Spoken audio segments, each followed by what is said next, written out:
If nails on a chalkboard was a person, it would be Ben Shapiro, hands down. I don't know how anyone listens to that man. I cannot handle that voice, man. That voice is excruciating. That cadence that he uses, that tone. Someone sent me a clip and I'm like, no, dude, I'm not going to listen to the Zodiac Killer pontificate about politics. I won't do it. I don't have to. I guarantee you that the Zodiac Killer, that's how he talked. He talked like Ben Shapiro. If anybody was curious, now they know. Now they know. And so, speaking of if such and such was a person, my wife said something once, and it still makes me laugh to this day. And she said, if pubic hair was a person, it would be Will Ferrell. And that's the rightest that she's ever been. Right there. If you're out there and you're saying a woman can never be right, you've been proven wrong. Because if my wife is right about anything, she is right about that. I think that Will Ferrell is now in a relationship with a trans person. I think he went on a romantic car ride across the United States of America. But that could just be hearsay. Man, I've been watching the wildest documentaries on Netflix lately. Like, normally I would not seek this out and watch these things, but the wife wants to, and what she watches, I watch. That's the name of the game. And the first one, okay, well, we'll just talk about the one that I watched last night because it's fresh on the brain. And that is the documentary about the show The Biggest Loser. I had never watched this show. I have never watched any reality television in my entire life. Up until recently, I could say. I watched half of the first season of The Apprentice just to kind of see. This guy in front of me right now doesn't have a blinker, just has trash bags in the back of his truck, a gas can. Totally looks like he's going to burn a body. Man, that is, talk about being sidetracked. But The Biggest Loser, I haven't watched any of the reality television, except I watched the the first season of The Apprentice, because I just wanted to see just how Donald Trump behaved. I was just curious. And then I fast forward, because I'm like, all right, this is the first season. Let me check out the 7th season. I just clicked on that. The first episode. Boom, dude. He was in full presidential mode. Because in the first one, he's just kind of like, he doesn't have that energy. And granted, like, now he doesn't really have that energy, but I'm talking about when he first started running like 2015, that DJT energy that he brought across the nation. He didn't have that in the first season. He was just kind of like, I don't know, more like chill, mellow, and all that. But if you watch a few episodes of the first season and then turn on the 7th season, the first one, he's just like, boom! He's in your face. He's wearing a red tie. He's talking about the economy. Full presidential mode. Because my theory about that, like, he knew what he was doing. Maybe not at first, because the first couple seasons are just like whatever, but when he realized that he probably wanted to run for president, whatever that the internet say that it was, when Obama roasted him at that press dinner, and they were like, that's it, that was the moment when he would show them all. Whatever year that was, like he knew before that, because all of a sudden he turned it on. He was totally acting. And that thing, so it had to be like Like, the show was doing well, it was high in the ratings. And what better way to just get total just brand recognition and to become like authority on business and finance and whatever. The 7th season, he's talking about the housing market collapse and this and that, and everything's a total disaster. However he talks, I don't do impressions. Don't make me, I won't do them. But it was the perfect thing. It was the perfect thing. I've been in advertising a while, in marketing, worked for radio stations. I've wrote a lot of commercial copy in my day. And I'll tell you what, who does everyone say that no one likes? Lawyers. Everyone says they hate lawyers. And I had a lawyer client, and I had him record the radio ads. He didn't want to do it, and I'm like, listen, you gotta do it. All right, people will feel like they know you. You'll form like an instant relationship with them. It's just like how when people watch people on TV, they think they know them. When they listen to people, they think they know them. It's just the way our brains work. And a few months after we ran those commercials, I touched base with him. He's like, you never believe it, man. People calling me, they're just acting like we're friends. They're nice to me. And I'm like, yeah, that's how it works. Totally the plan with The Apprentice. Anyways, I've digressed. What I was talking about is The Biggest Loser. Now, what I'm about to tell you is maybe gonna make me appear heartless, cold. I assure you I'm not. I assure you that I am not, because it was okay that I laughed until I cried. It was okay, and I'll tell you why. Because she lived. Now, if the woman had died and I laughed the way that I did last night, then yes, psychopath, American Psycho. There would be something deeply troubling inside of me. But that's not the case, because she lived, so it's okay to laugh hysterically. And maybe you won't find it as funny as me. But The Biggest Loser, that show is insane. So on one of the seasons, I don't know what season it was the first challenge. They take all these obese people to the beach. That was the first thing. There's like a helicopter overhead filming. They got The Biggest Loser bus. They got Biggest Loser on the ground. It's just full Hollywood production. And they're basically like, all right, if you want to be on this show, you got to run a mile. You got to run 1 mile. And this woman, dude, she just took off. And she was just like, yeah, I chased my kids around. I mean, she wanted change in her life, and she took off.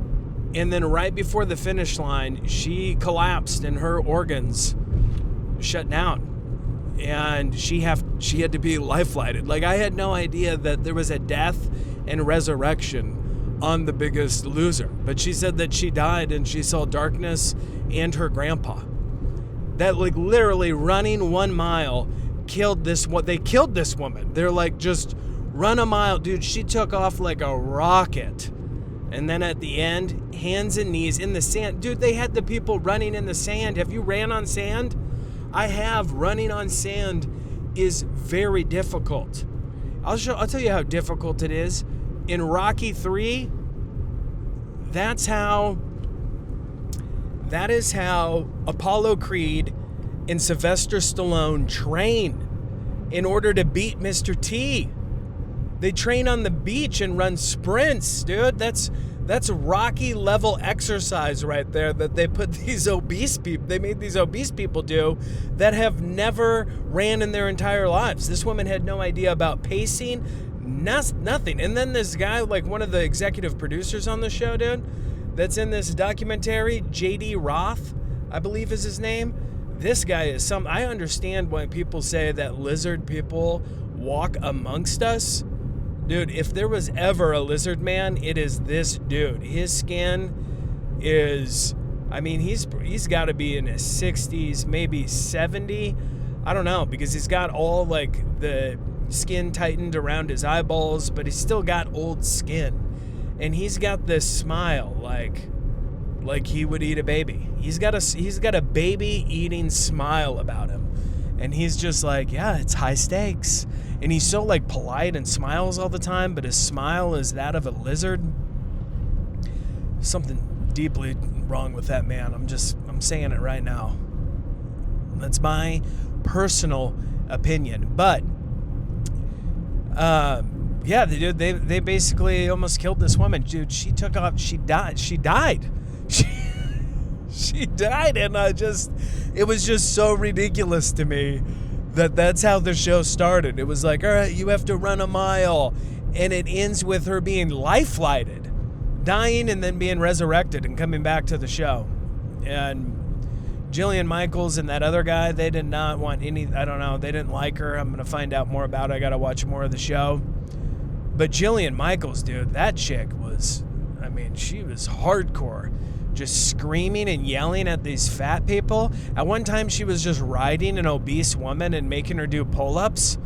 Just riding on her back. That shit was wild, dude. That show was wild. They had him hanging from the air at one point. Hanging from the air. Mission Impossible style. Tom Cruise style. All right? And they had to organize baguettes. They had to basically play like tic-tac-toe with baguettes using their mouths hanging from the ceiling. Tom Cruise in Mission Impossible. This is ruthless, man. Ruthless, but what a wild show, dude. This woman died, but I got it granted for her. She was like, I'm never going to give up. Like, I want to be back on the show. They lost a bunch of weight. All these people did. The one guy, the one winner, I don't remember his name.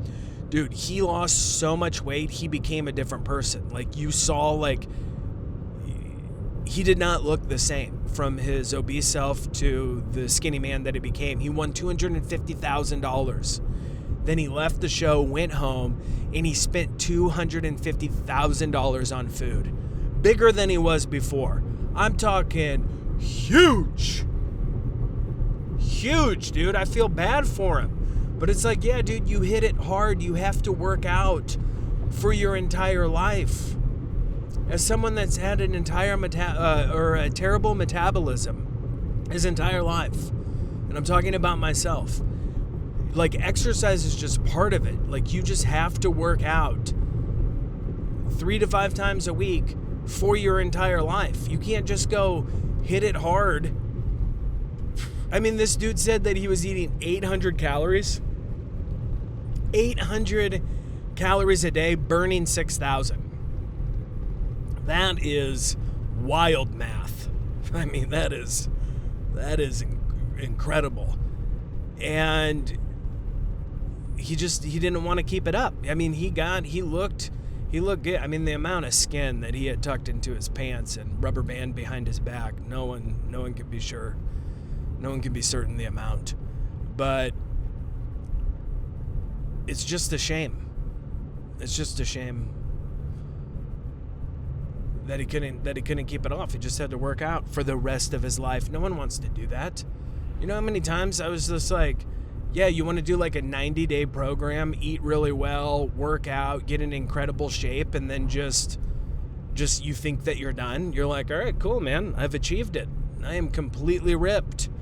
And now I'll just go back into my terrible habits of eating salty and savory treats. Like nothing will happen. No, dude, your tits will fill up like water balloons. Like the cool water balloons that they have nowadays, man. Oh, those are just incredible. Where they have like the little like pickup sticks on them that like jet out, and the rubber bands, and you just plug it into the hose and they just all fill up and fall off.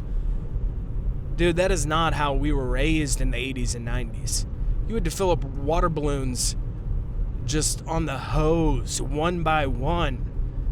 Dude, it took you like 30 minutes to fill up, like, you and your buddy, like 10 to 15 water balloons each. We're talking 30 minutes, and then the water balloon fight over in 30 seconds. It was a rough time to be a kid. I mean, that water balloon technology, my God, who knew that it was going to take thousands of years to develop? And all it was just some plastic sticks and some rubber bands. It takes so many years. So yeah, dude, I laughed really hard when that woman ran a mile and died and then was resurrected. I just could not even believe that was a thing. Her organs shut down. And then the other documentary that we watched before this, Gold and Greed, about Finn Fimster, I don't know. It's the guy that had a treasure. And he hid the treasure, and then all these people hunted for the treasure.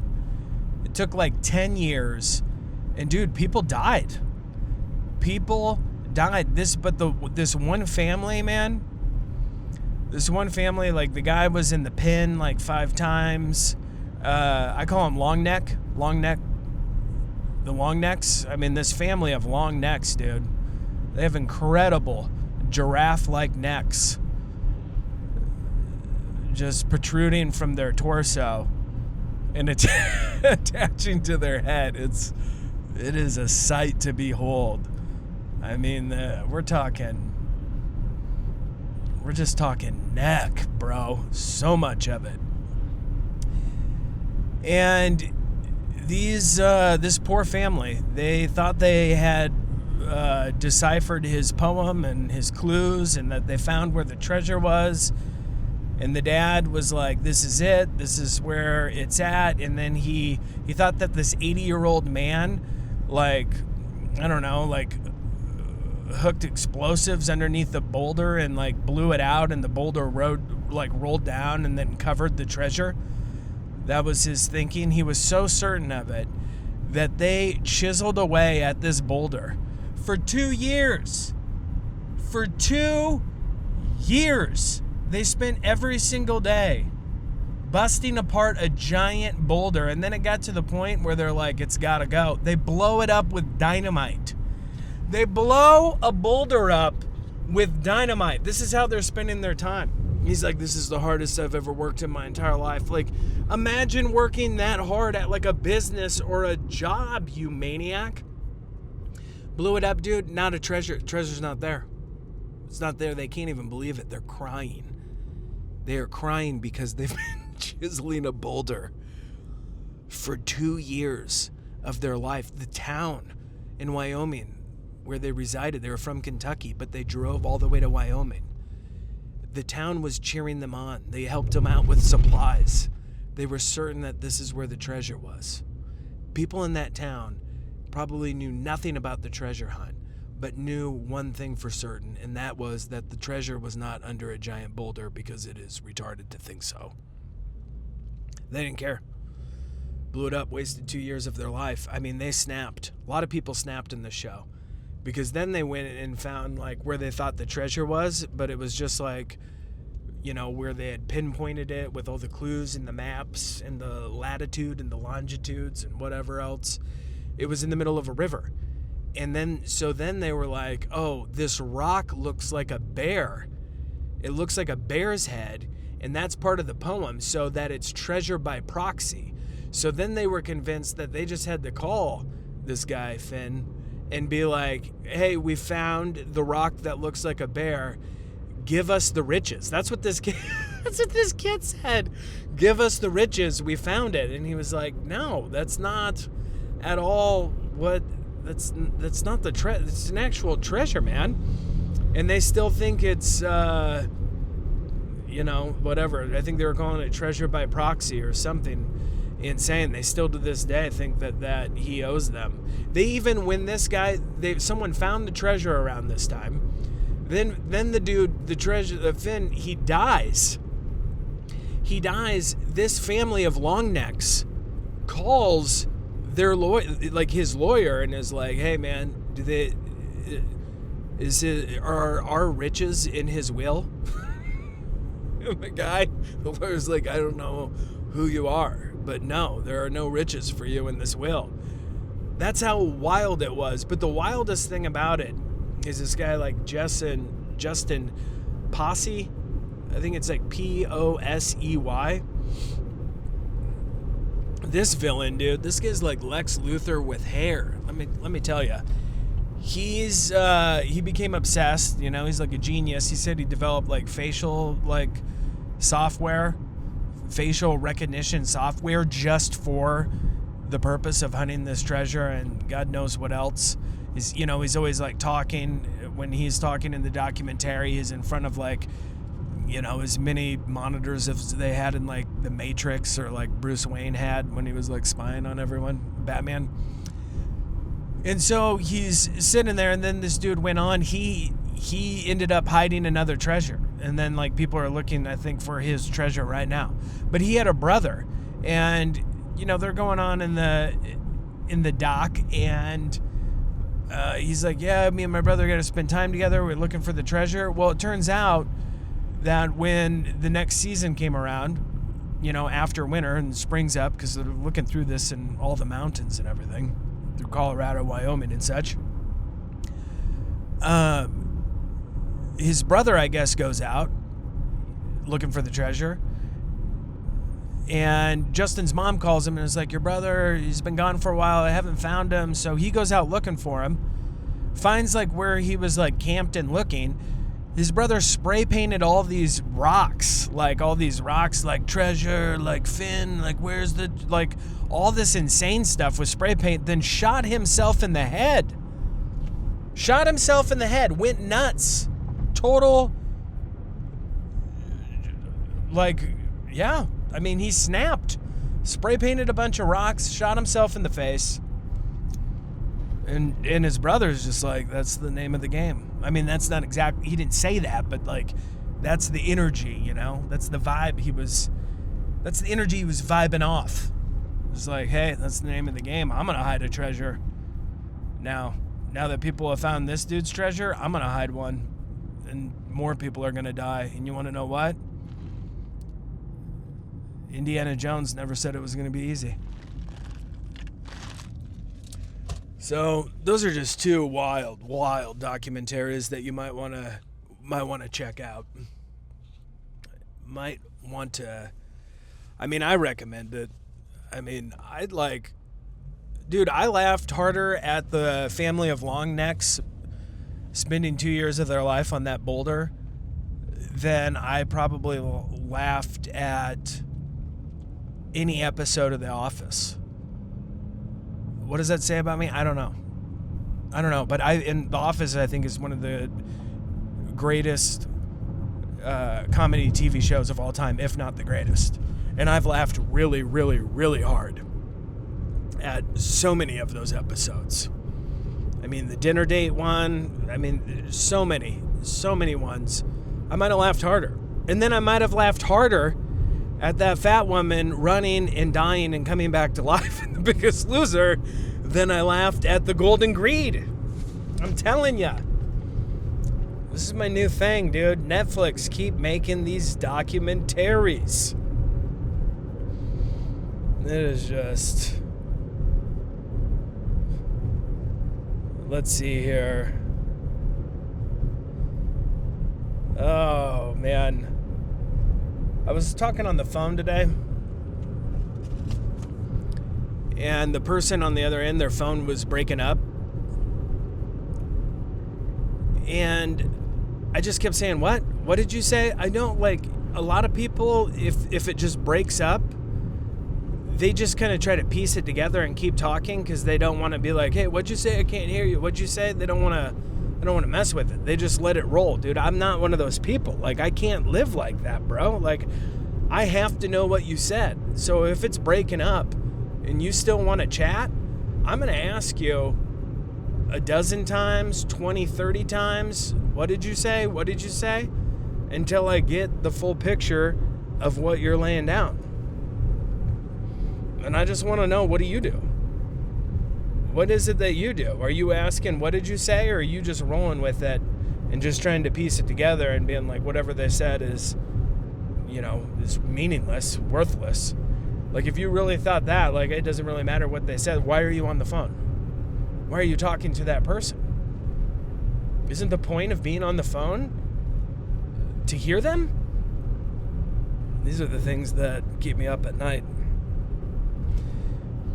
Yesterday, towards the end of the show, I was talking about the P. Diddy demon. The P. Diddy demon. And I forgot to bring this up, and I just wanted to bring it to everyone's attention, that the world is so sick and so debauched that after the verdict was read in the P. Diddy demon case, his supporters and fans squirted each other with baby oil in front of the courthouse to celebrate. You heard that right. This man paid male prostitutes to run trains on women that were drugged up and made them just cover themselves in so much baby oil. And they're outside the courthouse wearing shirts that say, I believe, like, you know, a Frico is not a Rico. And then when he gets acquitted, he still was charged with the Mann Act, 2 counts. But when he was acquitted of trafficking, they celebrated these people.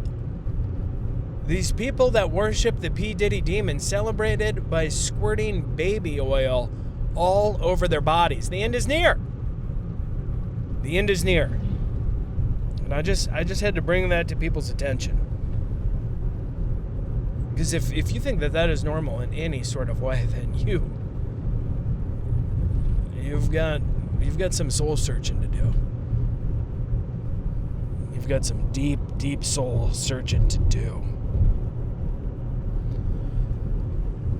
I'm going to be turning 42 here.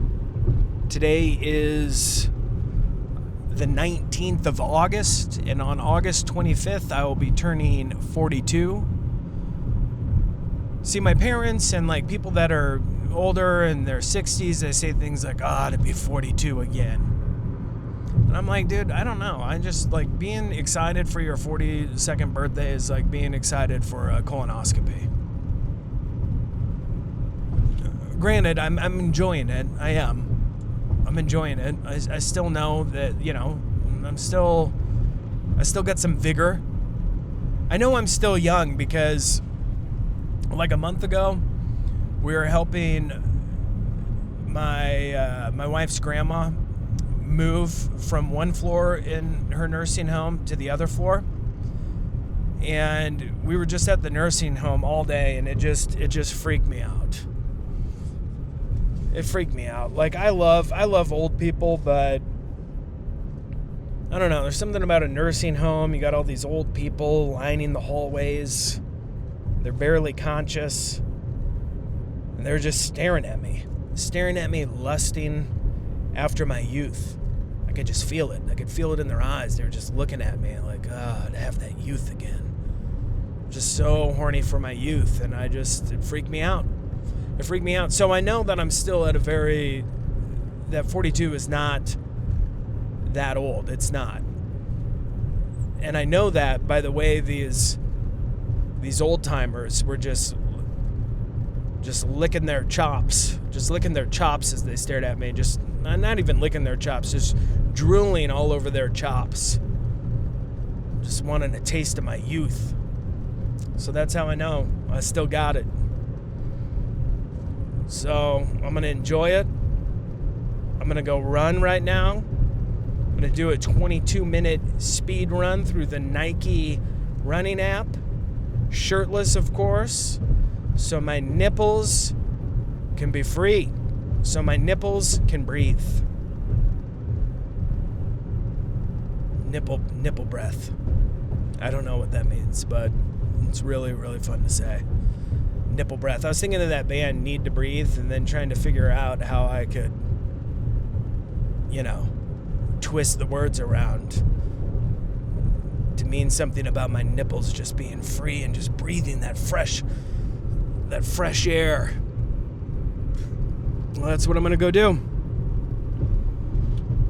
And so that's it.